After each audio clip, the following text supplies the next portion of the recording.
دیکھو نماز میں وسوسے اگر اس طرح کے آ رہے ہیں نا، وسوسے دو طرح کے ہوتے ہیں. بعض لوگوں کو طہارت یعنی ناپاکی کا وسوسہ شروع ہو جاتا ہے کہ پتہ نہیں ہوا تو نہیں خارج ہوئی ہے، پیشاب کا قطرہ تو نہیں نکلا. تو اس کے بارے میں صحیح حدیث ہے کہ جب تک 100% یقین نہ ہو وضو ٹوٹنے کا اس وقت تک یہی سمجھا جائے گا کہ وضو باقی ہے. اب جو وسوسے کا مریض ہے اس کو یہ شبہ ہوتا ہے پتہ نہیں مجھے 100% یقین ہو رہا ہے کہ نہیں ہو رہا ہے. تو اس کا علماء نے حل لکھا ہے کہ اگر آپ قسم اٹھا کے کہہ سکیں نا، کوئی اس وقت پوچھے کہ بھئی آپ کی ہوا خارج ہوئی ہے یا پیشاب کا قطرہ نکلا ہے، تو آپ قسم اٹھا کے بولے اللہ کی قسم ہوا خارج ہوئی ہے، تو یہ اس کی علامت ہے آپ کو 100% یقین ہے. یعنی اگر آپ قسم اٹھا سکتے ہو تو کہا جائے گا کہ وضو ٹوٹا ہے. لیکن جو وہمی ہے نا وہ کہے گا پتہ نہیں میں قسم اٹھا سکتا ہوں کہ نہیں اٹھا سکتا. یہ بھی ہوتا ہے.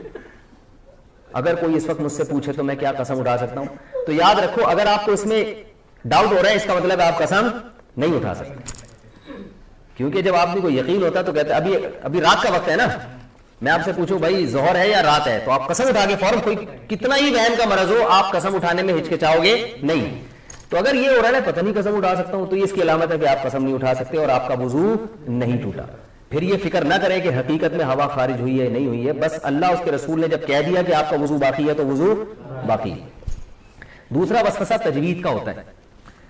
الحمدللہ کو الحمد پتہ نہیں ہا حلق سے نکل رہا ہے کہ نہیں نکل رہا، یہ بھی ہوتا ہے. اتنی زور زور سے پڑھتے ہیں کہ ساتھ والے کے لیے نماز پڑھنا مشکل ہو جاتا ہے. تو ایسے وسوسے کے مریض کو چاہیے بس جلدی سے پڑھ لیا کرے. کسی نے بڑا اچھا ملفوظ بھیجا حضرت ڈاکٹر عبدالحی رحمۃ اللہ علیہ کا، کہ ان کے پاس ایک شخص آیا اور کہنے لگا میرے تو سجدے ہی بیکار ہیں، میری تو نماز ہی بیکار ہے، نماز میں دل ہی نہیں لگتا اور وسوسے آتے ہیں، پتہ نہیں کہاں توجہ ہوتی ہے، ایسی نماز کا کیا فائدہ ہے، ایسے سجدوں کا کیا فائدہ. انہوں نے کہا یہ جو تم عجیب سی اور عجیب سے سجدے کر رہے ہو جس میں تمہیں وسوسے آ رہے ہیں، کیا یہ سجدہ مجھے کر سکتے ہو ایسا سجدہ؟ انہوں نے کہا نہیں یہ تو نہیں کر سکتا. کتنی کیا پیاری دلیل. انہوں نے کہا اس کا مطلب ہے کہ یہ وہی سجدہ ہے جو صرف کس کے سامنے ہوگا؟ اللہ کے سامنے.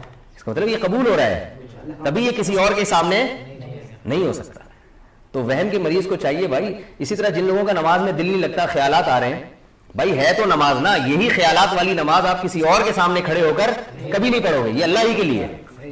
تو یہ اس سے میں نے یہ سنا مجھے اتنا فائدہ ہوا، میں نے کہا دیکھو یار کتنی حوصلے کی بات کر لی میں. بھائی ٹوٹی پھوٹی لنگڑی لولی نماز ہے تو اللہ کے لیے نا، باقی ظاہر ہے دن بھر محنت مزدوری کریں گے تو خیالات تو آئیں گے.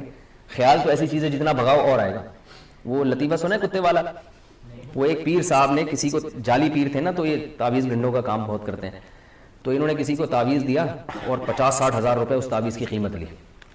اس دیہاتی کو کہا کہ یہ تعویذ ہے 50-60 ہزار روپے کا ہے، اور اب ان کو پتا تھا اثر ورثہ تو کچھ ہوگا نہیں تو پیسے یہ مانگنے آ جائے گا. تو انہوں نے اس گنوار کو دیہاتی کو کہا یہ تعویذ جب اثر کرے گا جب گھر میں جب تم داخل ہونا اس تعویذ کو لے کے تو کالے کتے کا تصور دماغ میں نہیں ہونا چاہیے.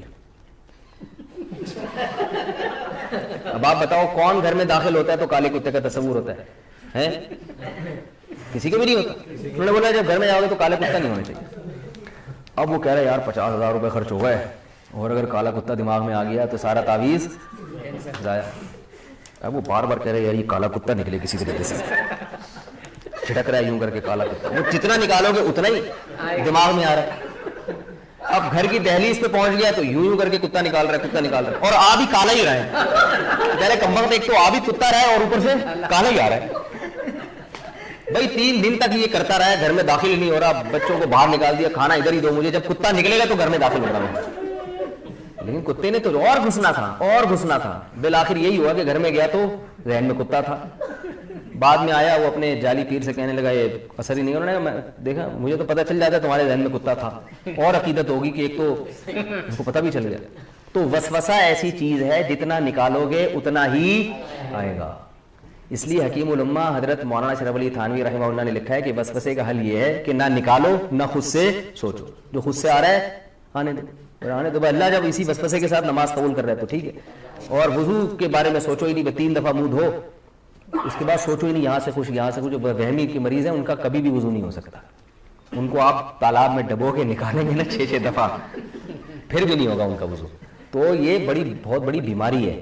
اس لیے جو ہے یہ وہم ایسی بیماری ہے کہ ڈاکٹروں جو نفسیاتی ڈاکٹر ہوتے ہیں نا ان کو بھی بیماری ہو جاتی ہے. یہ وہمیوں کا علاج کرتے کرتے جو سائیکیٹرک ہوتے ہیں نا، یہ بھی ہوائی بات نہیں ہے، یہ بھی تحقیق کے بعد بتا رہا ہوں کہ جو سائیکیٹرک ہوتے ہیں نا جو نفسیاتی علاج کرتے ہیں کچھ دنوں کے بعد ان کو اپنا علاج بھی کروانا پڑتا ہے. یہ حقیقت ہے، آپ کسی ڈاکٹر سے پوچھ لیں کسی اپنے سے بڑے ڈاکٹر کے پاس بیٹھے ہوئے کہ مجھے یہ ہو رہا ہے, ٹھیک ہے نا, کیونکہ ہر وقت ان کے پاس ایسے مریض آ رہے ہیں جو الٹی الٹی باتیں کر رہے ہیں, تو تھوڑے دن میں یہ بھی الٹے سوچنا شروع ہو جاتا ہے. کوئی نارمل بندہ ہی نہیں آتا ان کے پاس. تبھی میں وہمیوں سے بہت ڈرتا ہوں. کسی کو طلاق کا وہم ہو گیا, کسی کو جناب طہارت کا وہم ہو گیا, تو زیادہ فون آتے ہیں, پھر میں اس کو وہمیوں کی لسٹ میں ڈالتا ہوں. میں کہ بھائی تو پاگل ہے, ہم کو تو نہیں پاگل بنانا, ہم بھی یہی سوچنا آنا شروع کر دیں. میں 2-4 دفعہ اب نہیں بتاؤں گا مسئلہ. تو وہ کیا ہوا تھا, وہ ایک اسی طرح ایک بندہ گیا, اس کو وہم ہو گیا تھا کہ میں بندر ہوں. تو وہ ڈاکٹر صاحب کے پاس گیا, ڈاکٹر صاحب مجھے وہم ہے کہ میں بندر ہوں. ڈاکٹر نے کہا پنکھے سے نیچے اتر کے تو بات کروں گا نا بھائی میں. تو وہ ایک اور ہے نا کہ ایک ڈاکٹر, ایک تھا ایک آدمی, اس کو 1 کے 2 نظر آتے تھے. ڈاکٹر کے پاس گیا کہ مجھے 1 کے 2 نظر آتے ہیں, کوئی علاج بتائیں. ڈاکٹر نے کہا آپ تینوں کو یہ بیماری ہے کیا, آپ تینوں آدمی کو یہ بیماری ہے. تو بعض دفعہ ڈاکٹر خود اس میں مبتلا ہوتا ہے. تو وہم کا علاج خود ہی کر سکتے ہیں بھائی. وہ کیا ہے کہ وہم کو لفٹ نہ کرائیں.